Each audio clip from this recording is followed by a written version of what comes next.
បាទគ្រប់ក៏ដូចជាសួស្ដីទៅកាន់ពុកម៉ែបងប្អូនទាំងអស់គ្នាបាទថ្ងៃនេះយើងថតអីវ៉ាន់ឲ្យបងប្អូនមើលអញ្ចឹងណាអានេះប្រភេទជុំខ្លំបងប្អូនបងប្អូនទិញរូបទៅចង់បានជុំក៏មានដែរបងប្អូនកុំគិតថាយើងមានតែរូបជុំក៏យើងមានដែរហើយជុំគឺពណ៌ដូចទឹកស៊ុយស្មៅចឹងបងប្អូនអញ្ចឹងវាយើងលេងបន្លំមួយស្រូវអីវាស្រួលចឹងណាបងប្អូនខ្លំវាអត់សូវស្គាល់ចឹងណាហើយសម្រាប់រូបយើងមានបងប្អូននៅមានទាំងអស់បងប្អូនចង់បានអីឆាតមកហើយអានេះរូបរបស់យើងសល់ប៉ុណ្ណឹងហើយស្អែកគឺយើងនៅមានអាស្គូលសួរថែមចំណេញទៀត4 5ទៀតបងប្អូនហើយបងប្អូនចង់បានអីបងប្អូនឆាតមកហើយរូបមន្តទឹករបស់យើងគឺសល់មួយមានមួយនេះបងប្អូនចង់បានឆាតមកអានេះគិតតម្លៃឲ្យតែ50000ទេបងប្អូនអាចមកមុនបានមុននេះរូបមន្តទឹកបងប្អូនបានមុនមានតែមួយហ្នឹងណាបញ្ជាក់តិចអានេះសម្រាប់ពូខ្លុំរបស់យើងបងប្អូនគឺវាប្រភេទអញ្ចឹងបងប្អូនគឺយើងធ្វើរូបរបស់យើងគឺវាខុសពីរបស់គេអញ្ចឹងណាបងប្អូនយើងអត់និយាយប៉ះពាល់របស់ណាគេតែ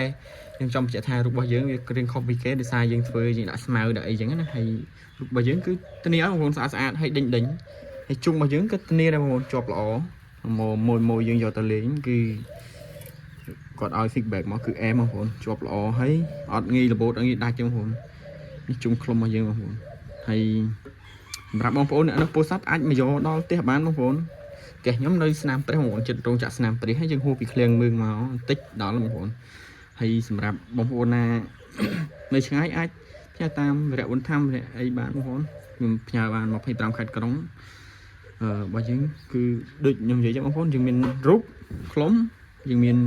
រូបមន្តទឹកយើងមានជុំខ្លុំបងប្អូនហើយជុំមន្តទឹកយើងអត់មានទេបងប្អូនយើងមានតែជុំខ្លុំហើយនឹងរូបខ្លុំរូបមន្តទឹកមានតែមួយនឹងទេបញ្ជាក់តិចហើយបងប្អូនណាចង់បានអីឆាតបងប្អូនលឿនព្រោះដល់ខែលេងហ្នឹងបងប្អូនប្រយ័ត្នអត់មានវាអស់បងប្អូនដោយសារខ្ញុំ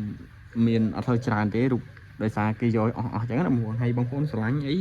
អាចឆាតឬក៏ខមមកតាមលេខទូរស័ព្ទខ្ញុំបានបងប្អូនបើលេខទូរស័ព្ទខ្ញុំ08850 8588ហើយ page ឈ្មោះមកធ្លាក់ខេត្តពោធិ៍សាត់បងប្អូនអញ្ចឹងបងប្អូនអាចឆាតអាចខលមកបានបងប្អូនគឺអីវ៉ាន់យើងមានដូចក្នុងរូបចឹងបងប្អូនអញ្ចឹងវីដេអូយើងមានតែប៉ុណ្្នឹងទេបងប្អូនអរគុណច្រើនជម្រាបលា